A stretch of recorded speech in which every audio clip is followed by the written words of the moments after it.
there was no article in The Nation, the conservative equivalent of The Nation, after what happened to Melissa Hortman, being like, well, she was pro-abortion. So, hey, right.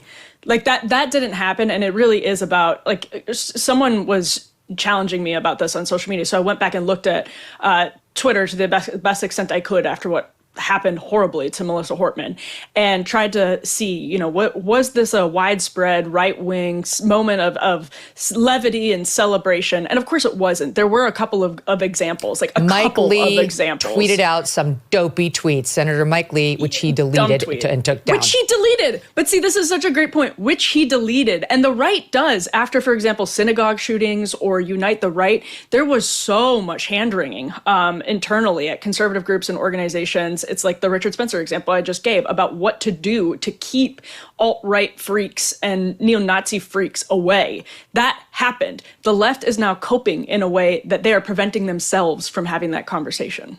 Mm-hmm. Go ahead, Eliana. Thoughts? I agree with Emily in that I think this is a serious societal problem, this rise of violence on the far left.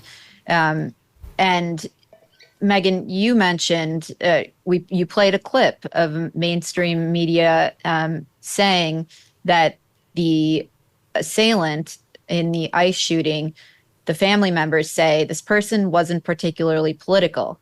And we know the assassin, Tyler Robinson, in the Charlie Kirk shooting became more political over the past couple of years. So both things can be true. And it's alarming that young men who weren't particularly political at one point became radicalized over a couple of years. People who weren't crazy became extremely political and committed these acts of violence.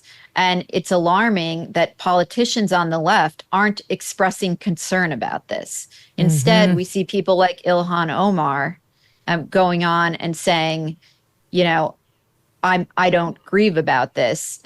Charlie Kirk's rhetoric was disgusting and pressed on it, on major news networks, can't bring themselves to say this was a tragedy and I'm alarmed by the rise of violence committed in the name of, stopping hate.